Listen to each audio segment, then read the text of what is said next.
Evolve. There's a feeling about Evolve where it's on the W network. You can see individuals. It's been taken off, put back on. Random pieces are there. What was your experience like with that? Because it seems like for some fans who watched it, feel like Evolve was like, "Oh, you want to work with us? Awesome!" And then things were just plucked and plucked and plucked and plucked to the point of, well, we don't want to really work with you anymore, but we have a contract, so we have to. Like, what was your feeling about the WWE and Evolve's relationship? Well, the whole real deal was the whole time it was a feeder to Okay. WWE since a long time ago, 2016 maybe. Um, and I would say I was very instrumental in that mindset. And I mean, I'm not going to go on and on about it, but I mean, when you look at life and things that you don't get credit for, one way or the other, Oh, yeah.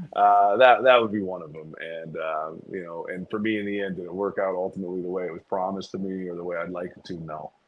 And whatever, it's cool, man. But I am happy for a lot of the people that got noticed out of there, and look at some of those people are pretty big stars now. So it's cool for them. And like I said, I'm glad, I'm perfectly happy now. Like I don't know if I would even trade it in reverse, but um, yeah, I think that was always the thing with the Volvo. It was always a feeder at the point where people really noticed it. It had already had a deal in place with WWE. It was about time the Cruiserweight Classic and all that. That was when the deal was really rolling, and so that was pretty early on when the real eyeballs got on Evolve. And so they were. It was built to pluck guys and have guys come off TV and pass through, and people would get the whisper, hey, go, why don't you go stop and evolve? Like Cody Rhodes, like, hey, why don't you go stop and evolve? Why don't you go do this? And so it was kind of a thing. Okay. EC3 was there, McIntyre. You know what I'm saying? Like it was kind of a thing at that point. So um, I think it worked out well for everybody. And I think after COVID kind of screwed it up because it was supposed to be its own standalone thing. And not a lot of people know this, and somebody will probably deny it or whatever. But I can tell you for a fact that WrestleMania, when it was supposed to be in Tampa the first time, it was they were going to have like on the network like a whole bunch of Evolve stuff debut that weekend, like live as a surprise.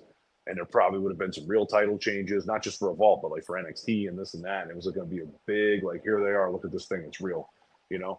And it just kind of fell by the wayside because COVID and everything else. And then WWE kind of just outright bought the entire company and snatched it up. And then, it's sitting where it sits now.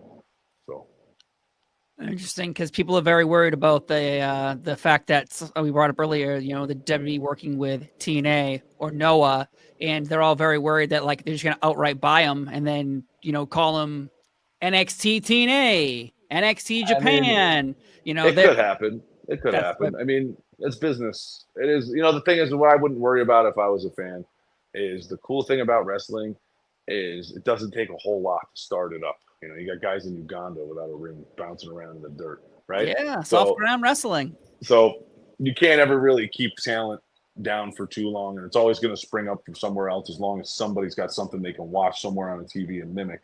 They got a chance, right? So I wouldn't worry too much if I was a fan. Like, hey, they're going to buy this up and wreck this. Don't worry, something else is going to pop up, and I mean, that's the way it works, and it's kind of the way it's always worked. People always think everything's happening for the first time.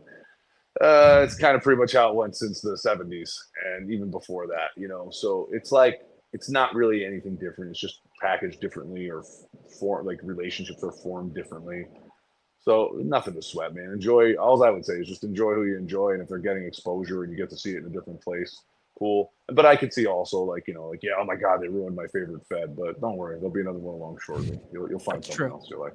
That's true. Yeah, WCW so went out of business with ECW, then TNA popped up, and then Ring of Honor popped that's up, what and I'm then saying. and You then find those good then moments in some. all of it. Yeah, then something falls out, then something else popped out of that, and then so on and so forth. Here we are now, and what's it, 2024, 2024. and WCW closed in 2024. 2001, and so how many companies have popped up since then?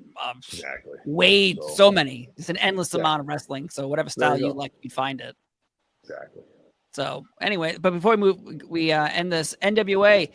What's next for NWA? You have an anniversary show coming up. You have Philly, that's it. That's all another we focus big on right event. now.